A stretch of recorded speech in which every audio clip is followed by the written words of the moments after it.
Hey guys, Kid here bringing you new deck tech. This time it's Milky Holmes. There was a set released recently for it, so I was able to update my old build.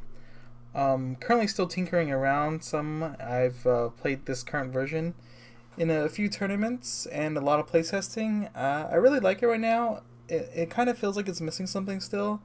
Not exactly sure what it is. It might be because the current version I have right now doesn't have has as much card advantage generation or any generating like some kind of engine like that, like the old set when I used to run the old level 3 with the bonder. That was really good. Ended up taking that out, trying out the new level 3s somewhat and seeing how that goes. Before we get into it, I'd like to let you guys know I now have a Facebook page up.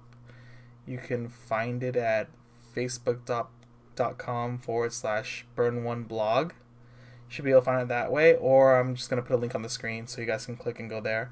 You guys could go ahead and like that page or comment or anything. I'll be posting all like new videos and like other random information there, along with links to the articles and stuff. In the coming months or so, I'm planning to like kind of expand more on this YouTube page and the blog.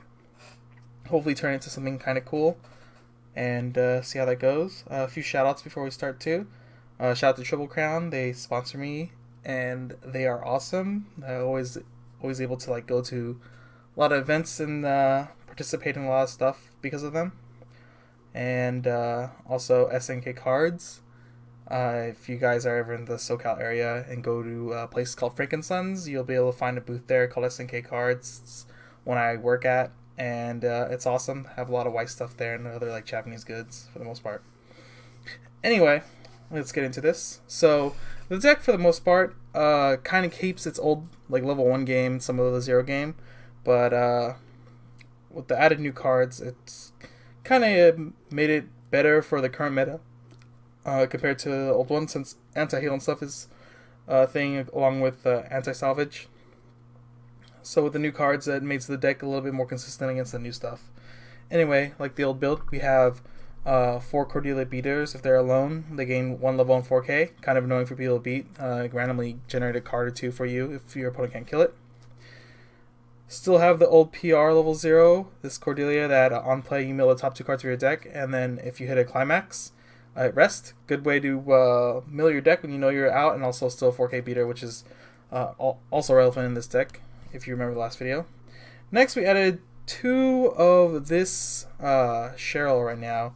Since we took out the old or like the old bonders with the ability to come in and play pay 2 salvage 1, the deck had a lot of problems salvaging cards. We had ways to search and stuff like that to find things we need, but if we need to salvage a certain card, it was kind of tough, and like our hand size throughout the game sometimes kind of rocky, and you just wish you used to have this ability, especially since the deck right now doesn't really use a lot of stock. You end up having a lot of stock to play with for the most part, especially if a game goes kind of long. So we'll put this in there. This is it's 3k, but when it comes into play, you reveal the top card of your deck. If it's a climax, it rests. And then the second ability is when it comes into play, you can pay 2 and salvage a character. Shout out to Kage from Triple Crown. I saw him playing this card in his deck, or his version of the deck right now, and I thought it was like pretty interesting. A long time ago I saw this, I knew about this card, but it was like at the time really horrible because you would run the old bonder. But since I'm no longer running the bonder, this has been a great replacement for the most part. Only running at 2 right now, maybe bump it up to 3, not sure yet, but right now I kind of like it at 2. It's helped a lot, and it also has 3k, so it gets it's kind of annoying. Sometimes you just like play vanilla power and your opponent's like, what, vanilla? I can't beat that.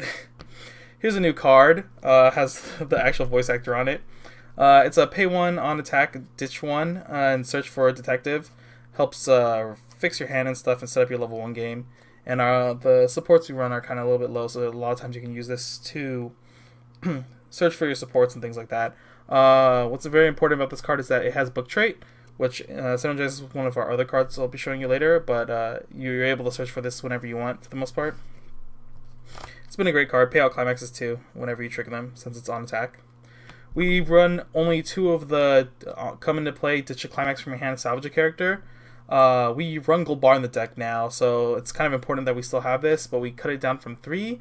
Might bump this back up to 3, not exactly sure yet. I've been playing around with the numbers, but 2's been alright right now, especially since we now have a on attack ditch. Let's see. And then a new support, this Eddie. It's pretty good. It's basically off-time Makoto, but detective form, so I've always been calling it off-time detective. The difference being that it only searches book.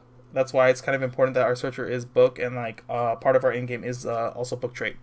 For the first effect, if you guys don't know, it's during your opponent's turn, cards in front of this gain 500 and +1 level. So this card prevents anti-higher level counter and suiciders dealing with your killing with your level 1 game, which was kind of annoying before. The secondary ability like off-time Makoto, but instead for book is pay 2 tap, search your deck for a book trait character, add it to hand. It's been a great card, love it. Well, I don't know if I love it, but it's been pretty good. It's made some matchups pretty silly sometimes. Next we run the new Brainstormer. I know this one, or yeah, this is one of my favorite names they had. It's Kakoi Senpai Shero. I don't know. I don't know why I find it really funny, but it's a really funny name, especially if you're familiar with the series. Anyway, it has tap 2 characters and then swap a card in your level zone. If you remember, this deck is a lot about swapping cards in level zones for special effects. Second one is pay 1 mil 4 for every climax you hit. Search for a detective, add it to hand, then ditch a card. A really good way to fix your hand later in the game, and one of the ways to pitch cards. You actually don't end up using it that much, but it does come in handy. On to our level 1 game. Like our old build, we still run 4 of the 1-0 Cordelia. This card is pretty busted with the 1-0 counters. Basically, if you have experience 2, it gains 1000, so it's vanilla. And then whenever a card goes in level zone, it gains 1500. Like I said before, or once per turn, it only gains 1500.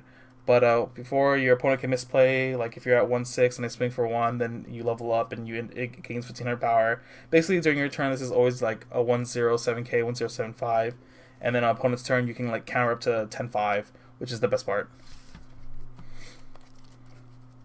Next, we still run 4 of the 1-0 Cheryl that has Encore and gains 500 for every other detective. I was running the 1-0 book build for a while, or Cordelia book, since I like having my level 1 game for the most part one color. I kind of liked it a lot, but at the same time there was a lot of changes I had to do to the deck to make it work properly. I might go back to that build eventually, but right now this is just still super good. It's like a solid card, and it helps filter hand, or if you get stuck at a certain level or just need cards, you can pitch and encore this, which is great. We still run 4 of the 1-0-3k counter. We run the PR version still because it has book trait. It's one of the support I showed earlier. You can pay to search for a counter if you want to, so it gives us more book targets that are relevant. And if you don't remember, whenever you use this counter, if there's a climax in your waiting room, you put it to level zone and pick a card in your level zone and put it to waiting room, and you basically swap. And it's a 1-0-3k counter, so it makes your level 1 game pretty ridiculous sometimes and really hard for your opponent to deal with. We are down to 2 of the 1-0 Eddie supports, Global 500, and it has the tap 2 detective characters, then swap a card in your level zone with a card in your waiting room. It used to be at 3. We might bump it up back to 3, but right now it's at 2. It's book trait, so whenever you find the 0-0, you can pay 2 and search this out too. So once you get the other one, you can just summon one of these. Still a great card. Should probably bump it back up to 3. But I'm experimenting with this new 1-0 Eddie support. It's 500 power in front, but it has a new effect that it's whenever you trigger a gold bar, you can ditch a card from your hand to pick a card in your clock and add that to hand, then take the top card of your deck and put it on top of your clock. And the last ability is tap 2 detective characters and then level swap. This card has been pretty mediocre, but it's still really good as kind of a one of right now, because there's occasions where I know I'm going to trigger a bunch of gold bars or something and I need to hand fix right before refresh. This kind of helps, mills your deck a little bit too. But for the most part, this just gets sent to level zone most of the time through level swap. But it's still has the level swap ability, and the deck now runs a lot less of that, so it's better to have another target. This might become another 1-0 blue Eddie support, one of these, but right now I'm still testing it. but it's done work and it's done nothing before, so I really don't know how to rate this yet. On to level 2, we have a 2-1 higher level counter. This one's kind of awkward. I'm running it right now. I've never been able to really use it, but it counters for 2,500 power, and whenever you use the counter, you can pay 2 additional and discard a climax from your hand to take one of your opponent's higher level characters than their current level and put it at the bottom of their deck. It prevents them from like encoring characters and stuff like that, which is great, which is one of the reasons like I kind of want to run this, even though it's like not paid off at all. Also, we run gold bar, so for the most part, we usually have something to ditch, or like should have a climax to ditch, and you know, it's just another random counter or whatever, pay out climaxes and stuff. It's been pretty mediocre. Haven't been able to use the ability for the most part, but I think it's a really good counter to have as a one of, especially since your opponent can't encore the thing you send to the bottom of the deck and stuff like that. Run a one of the 2-1 level support Airy. Since it's book trait, we can switch it out whenever we want for the most part, and it's been pretty easy to get whenever we need it. Some matchups we don't need it at all, so that's why it's at a 1 of now. Next, moving on to a level 3, but this is kind of like also your level 2 game. It's one of the new level 3s in the new set. It's the early play Shadow. Basically, if you have 6 climaxes in your waiting room, it loses a level in your hand, so you can play it at level 2. When it comes into play, you can heal 1, and then also if you have 2 or more other detectives, it gains 1,000 power, so it's 10-5 base. Pretty solid card. Don't really run a lot of it. They come into lose a level, so when you can play at level 2, it's kind of like a hit or miss type of thing. It works well when you run the Spammable Brainstorm that we have in this deck, but it's like, you know, you're not really trying to force yourself to do it. Sometimes you have to beat certain decks, but for the most part, this is just in there like, oops, it happened, and you gained a lot of advantage over it. This one in particular, the SSP, it just has an extra ability where it says you can't run more than 4 together of the non-real person ones, since they have different names, but they're basically the same card. Alright, next we run 2 of this level 3 Cordelia. It's one of the ways we get more cards back and like hunt down climaxes we need for the climax combos and things like that, or like prevent ourselves from dying. So this card has, when this card comes into play, you can take the top card of your deck, or not deck, top card of your clock and put it to waiting room, so heal 1. And then the second ability is whenever a card goes into level zone, you can pay 1, look at the top 2 cards of your deck, pick up to 1 of them, add it to your hand, then put the rest back on top of your deck. So you can basically turns all your 1-0 3k counters into 1-1 top check 2, then put the climax back on top of your deck for the most part. Also works in your turn too, so whenever you level swap for other abilities and things like that, you can pay 1 and just kind of +1 or whatever and know your first trigger if you want, which is a great thing. Once again, same card, the SSP version, just the voice actor version. Next, onto like our game finishers for the most part. We still run a 1 of the Witch Cheryl or whatever, but I don't know, the card's been pretty mediocre lately, but it's still really good, so we keep it because we can kill our opponent on opponent's turn, and also another healer for the most part, so whenever we play against matchups that don't have heals, it's kind of nice to have all these extra heals sometimes. Still a really good card. Don't think I'm going to cut it. Maybe I should like kind of bump it up again to 2, maybe 3 at most. I'm not very sure, but you know, still in the deck, still a good card. Finally, we have our other end game, which is this level 3 Eddie. When it comes into play, you can you draw 1, and then this card gains 2k for the turn, and then climax combo with gold bar. Whenever the battle opponent of this gets reversed, you can send it to clock. This game menu is pretty amazing since it gains 2k and replaces itself whenever you play it. So if you have a low hand, you can kind of dig a little bit, you know, replenish it a little bit. But also, if you need the climax, it does dig a little bit. Isn't as good as the Kagi from Contact Collection because it's draw 2 to ditch 1. But this one is like at least straight up draw, so you can kind of like get what you want, or like try to get what you want for the most part. Love this card. I've done things where like I play this and draw into another one and play it, and then draw into a gold bar, which is pretty silly. But Love this card. Maybe should be bumped up to 4. Not really sure right now. Still playing around with numbers, but it's been great. Love this card. Once again, this is the SSP version with the voice actor, so it's still the same card.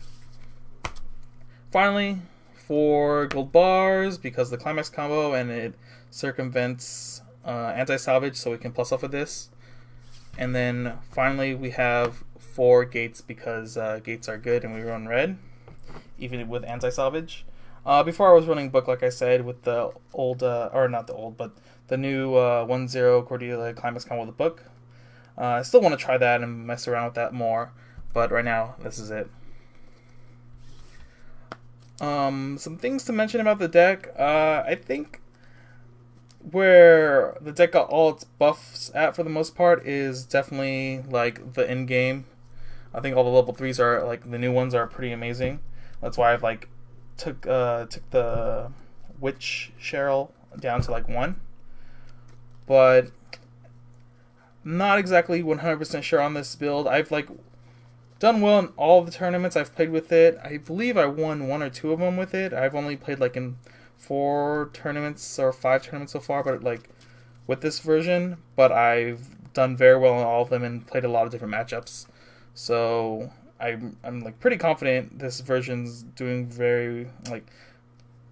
At the end, I think this version's gonna just be like very small tweaks, and then it'll be good. Besides that, the deck's like basically ready to go.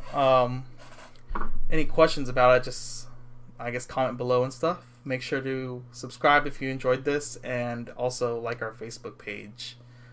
Yeah, so coming up should be an English SAO 2 deck tech. I should be releasing it towards closer to the end of this weekend. It's the deck I'm going to be using at the regional coming up in SoCal at the Springfest in Pomona. And I guess if you see me, just come by and say hi or whatever. I should be wearing my Triple Crown shirt that has my name on it. So it should be really easy to see, or like find for the most part. Besides that, guys, hopefully you have fun and enjoy this video. Later.